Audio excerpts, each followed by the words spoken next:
What is up, IDP Army? We are back again with another episode of the IDP Army podcast. It's me, Jordan Raines, your man, 50 Shades of Drunk.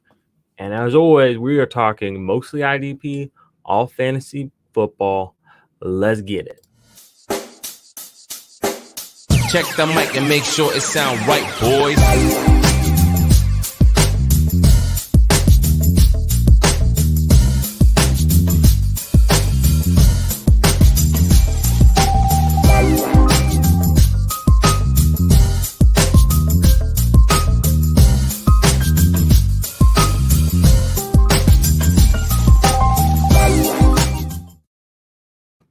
What's up, y'all? Hope you're doing good, IDP Army. We're going to continue with this series where I'm going through all 32 NFL teams. Today, we're going over the Dallas Cowboys. There's a lot of fantasy relevant pieces on it. Go check out the other shows. Did the Cleveland Browns, did Cincinnati Bengals. I'm trying to go alphabetically. Got Chicago Bears up. Got the Denver Broncos coming out. So check out all those shows. Make sure you like the show if you're on YouTube. Make sure you subscribe if you're on YouTube to the channel, and follow or subscribe, follow, and review on iTunes. Speaking of which, we did have somebody leave a nice review recently on iTunes. I'm going to read that off here because I appreciate it. This comes in from SS Miller 88. He says, smart, concise content. I was recently turned on to the IDP Army pod through a friend on Twitter. It almost immediately became one of my go-to pods, one of my favorites. Jordan has a unique ability to get to the point quickly while covering topics completely. Love the 30-minute team breakdowns. Keep up the great work. Appreciate that, my man Miller. I really do. We appreciate it. We read those, we do a lot of hard work here at the IDP Army. We love fantasy football. There's no ifs, ands, or buts about that. Defense, offense, DFS, player props. I mean, we love football. Both sides of the ball, every position, every player has a unique ability on the field. And we love fantasy football, and we appreciate you guys, joining us on that journey. We do our best to give you guys good information, good content that's actionable for your fantasy football leagues, because we also love to win. I like talking about football, but if it gets right down to the nitty gritty, I would rather win my leagues 10 times out of 10. You know what I mean, than anything else in fantasy football. So we're going to help you guys do that this season. We're going to break down, like I said, the Dallas Cowboys. Let's go ahead and start that out now. So Dallas Cowboys last year, as you guys know, the main thing is Dak. Dak goes down, whereas a week 4, week 5 with that broken leg. And they were a surging offense, but their defense just wasn't very good last year. It was the first year with Mike McCarthy there as their head coach. So, he does get Dak. He does get an awesome repertoire of weapons. So we'll see what they can do this year. But they go 6-4 overall. Andy Dalton getting most of those wins. I believe he had 4 wins last year for him. The notable draft picks this year, honestly, the only draft pick you'll probably know that the Cowboys took this year was in that first round. That was Micah Parsons. Other than that, I was kind of looking at their draft class. Nobody really pops. Nobody really sticks out to me, which is a little worrisome. They did add a few free agent people. They brought in Keanu Neal. They brought in Dominic KZ from Atlanta. They're following Robert Quinn over, who is now the defensive coordinator. Also, not exactly something that I love, but we'll see. When you think good defenses, you don't think Atlanta, and that's where Quinn's coming from. Now he's bringing his boys with him. So we'll have to see how that all shakes out. But let's go ahead and start talking about fantasy football. The most relevant person, obviously, on this team is going to be Dak, their projected starter at quarterback.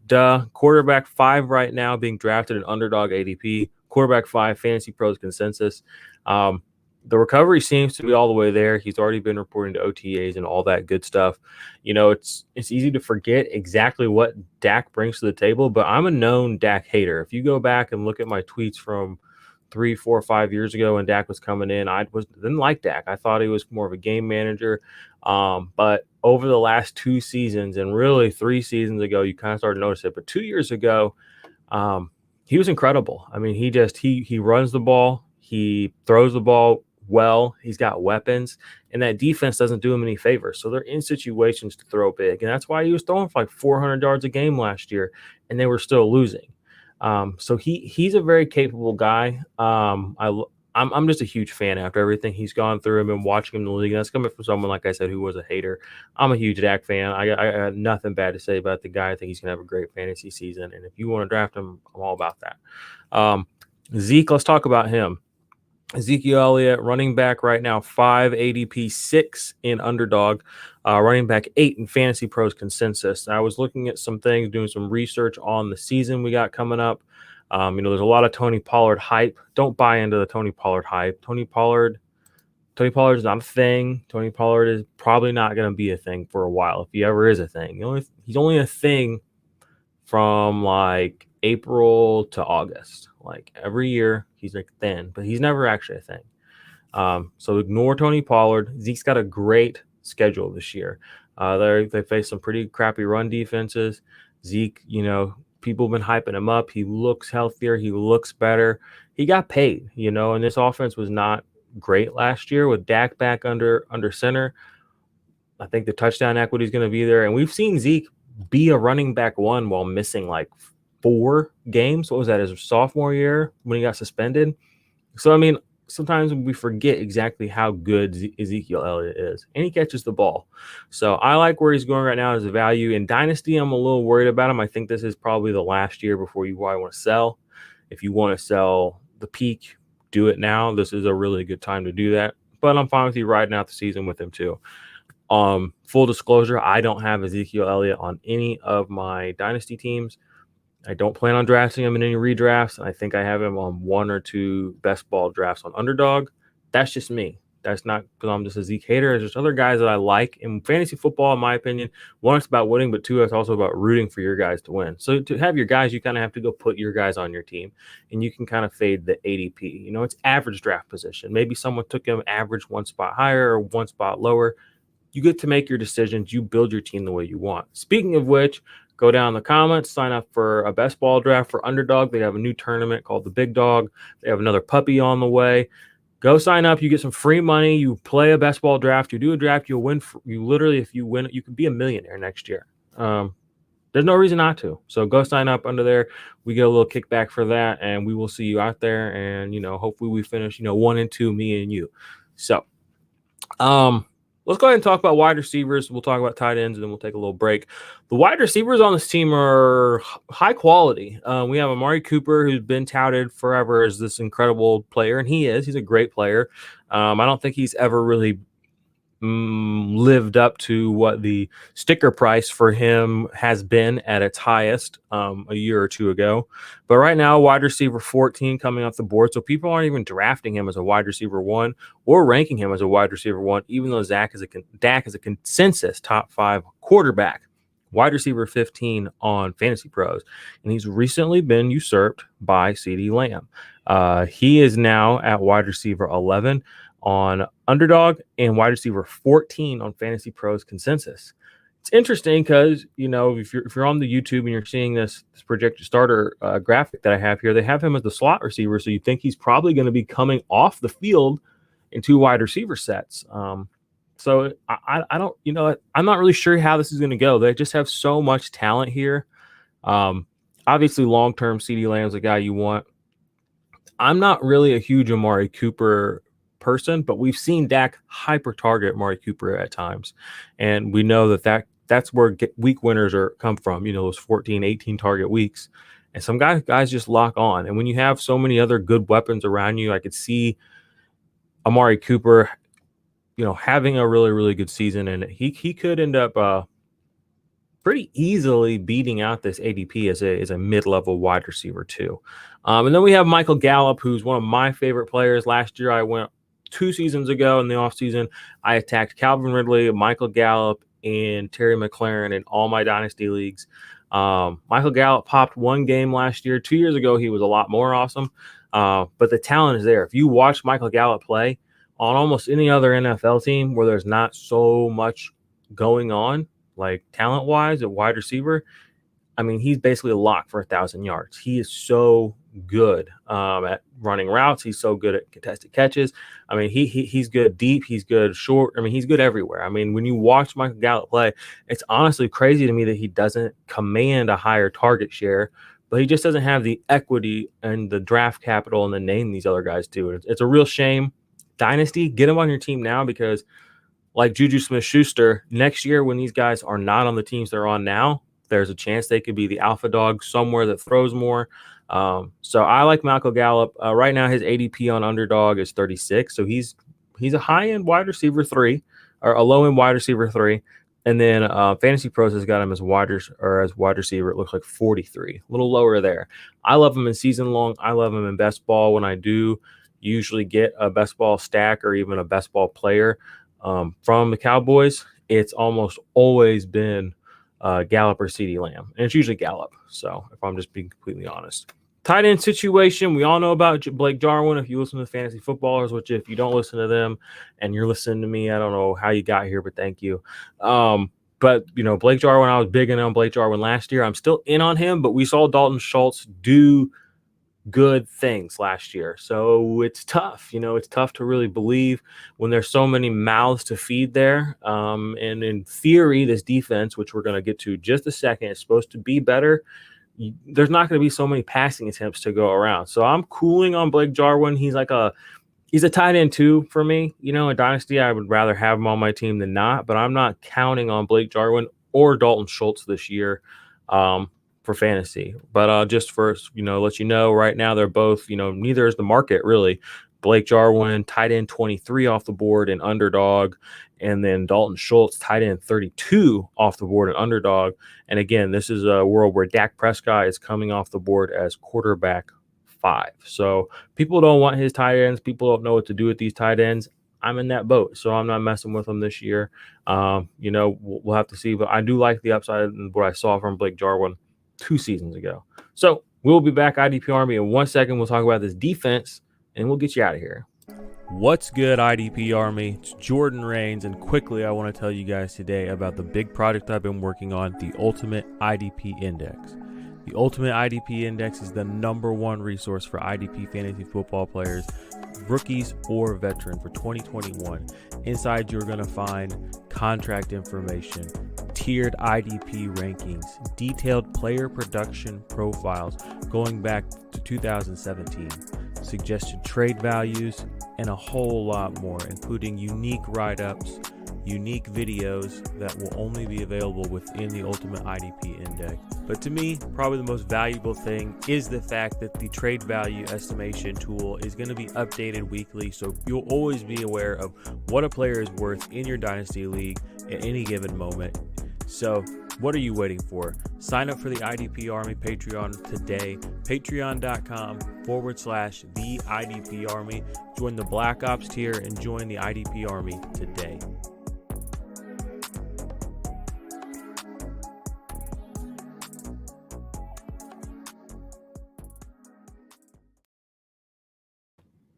All right, IDP Army, we're back. Go to the Patreon, get in there, guys, before the season starts. Things are popping off. Like I said, it's about winning your fantasy football leagues. We want to help you do that. We want to grow this community. So let's talk about this defense. The linebacker position is really interesting. Jalen Smith, just for the record, is not as bad as most of the mainstream media will have you believe. Yeah, he wasn't as good last year as he has been in years past, but there's a reason he got paid what he did, and there's a reason he got drafted where he did. He's got the speed, he's got the range, and he does have the ability.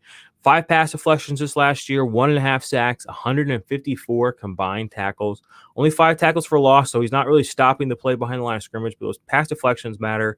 1 interception, and availability. Started 16 games each of the last 3 years, played all 16 games all 4 years. There's a reason that they paid him, and he's going to anchor down that line. Now, a lot of people are saying, Micah Parsons has basically been said to be that starting Mike linebacker. That's fine. Jalen Smith is not going to leave the field for this team. The backups for this team, in my opinion, going forward are going to be Leighton Vander Esch and Jabril Cox, who they got, late in the draft. Those guys will be backups. This is Micah Parsons and a Jalen Smith tandem, in my opinion, this year. I think Jalen Smith is still the guy you want. We've seen him finish as a top 12 linebacker 3 of the last 3 years. That's consistency. Even in a year where his impact plays were down a little bit this year, I believe he only had, 18? 16 and 19, and then he had 20 and then 21 and 17 and 18. So he's had high numbers of, I'm sorry, I'm looking at DeMarcus Lawrence, my bad. 15 this year, 23 the two previous seasons. We've seen Jalen Smith have a lot of impact plays, but that number fell this year, even though the snaps remain intact and his tackles were at an all-time high. Dan Quinn coming in. We saw last year that Dan Quinn rushed Deion Jones and Foyesade Olakun, the two linebackers for the Atlanta Falcons, the most I've ever been blitzed in their lives last year. There's a very strong possibility that with the speed that Micah Parsons possesses and Jalen Smith's, veteran presence, and we've seen Jalen Smith get home for sacks too. He's never not had a sack in all 4 of his seasons. He had 4 in 2018. We could see a world where Jalen Smith sets career highs, in my opinion, in sacks and potentially just in impact plays across the board. Impact plays being, IDP 1, 2, 3 scoring, anything that scores over 3 points, tackles for loss, pass deflections. Those are your, forced fumbles, fumble recoveries, block kicks, any play that basically moves the line of scrimmage backwards or stops it from moving forwards, or is a turnover opportunity or turnover, also sacks, also interceptions, are impact plays. So it's pretty much anything that's not a tackle where the offense has been allowed to go forward. We'll talk about that in other spots on the channel. Like I said, you guys hop in the Discord, hop in the Patreon. The links to all that stuff is in the Ultimate IDP Index as well. So you can read all about impact plays, IDP 1, 2, 3 scoring, et cetera, et cetera. But let's go ahead and move to the secondary on this team. Not great at the corner position. And for IDP purposes, the guy you're mainly going to be looking at, in my opinion, is going to be Donovan Wilson. Looks like they're going to be having him start at the strong safety position. Last year it was only his second year in the league. He's a little bit of an older prospect. He was 25 last year, but he had 3.5 sacks, 3 pass deflections, 3 forced fumbles, 2 tackles for loss, and 2 interceptions. I mean, he was disruptive on a level that I don't think anybody saw coming, posting 16 impact plays. Just to let you know, I mean, that's essentially his season mirrored what Cameron Curl's season did. They didn't really do anything. They did a little to address the safety position. I was going to say nothing, but they brought in Dan Quinn with him, brought Damontae Kazee, and then he also brought Keanu Neal. Now, Keanu Neal, I failed to mention him earlier in the linebacker segment. They say they're going to be playing him as a linebacker as well, weak side. They have I don't know if I believe that. I think that he's going to end up playing more of this safety. I could see them moving Damontae Kazee into the slot, but I don't know. I think it's going to be a little bit of a mess, but I really liked what I saw last year from Donovan Wilson, and he did that in an abbreviated season as well. I mean, he did all that in only 10 starts, 14 games. So he was extremely disruptive, and he had a great tackle floor, put up 71 tackles. There's a lot to like about that part of their team, the safety position, which they've said that they wanted to address for a while now. Besides that, the edge rushers on this team, DeMarcus Lawrence, they paid him a lot of money. He has not really put up the numbers that got him the paycheck that he got the last 2 years. He went back-to-back years of over double-digit sacks, and now in the last 2 seasons in which he has played in 31 games, almost all of them, he only has a combined 11.5 sacks. That's about half the sack production. The pressures are not extremely high. I think he was in like the low 50s this year. He's been available, but it's not been prolific the way that it looked like it was going to be there earlier in his career when he was 26, 27, 25, 26. So he's still the guy you're going to want on this team. He still finished, I believe, as a top 18 defensive line player last year. And the upside is still there. We have seen him do it. But for me, I think his price in general, because his name is DeMarcus Lawrence, he has the star on his helmet. He has a good line of pass rushers, before him. I'm just a little bit I like the value of other players elsewhere in the draft. I will say that I do love that he has maintained his tackle floor. He had 58 this last year, 45 the year before, 64 and 58 the year before that. So he has a high tackle floor. So he is able to, he's not going to hurt your team the way that a Chris Jones at the defensive line position will, or even some weeks a Myles Garrett could. These guys that are not necessarily looking for the tackle or finishing the play, they're just focusing on getting to the quarterback. You'll see some of them with lower tackle numbers. DeMarcus Lawrence, always known for playing the run, always ends up with a high number of tackles. So that can be make or break in IDP fantasy football. 1-2 more tackles, 1-2 more points. I mean, how many of us have lost a matchup on like 1 point? I mean, it happens a lot more than we'd like to admit. So get them where you can. All right, IDP Army, I appreciate you. That has been the Dallas Cowboys. Make sure you subscribe to the channel. Make sure you leave us a review. Shout out to Miller earlier, the one I read earlier, SS Miller 88. Appreciate that review. It means a lot to us. We put a lot of work into the channel. Guys and gals, the season is close. I mean, we're talking weeks at this point. Training camp starts this week. I think the Cowboys training camp starts in like a day or two. So let's go. 2017. Oh God, where am I at? 2021 fantasy football season. Let's go win some championships, IDP Army. I'll be back with another episode soon. Till then, catch you later.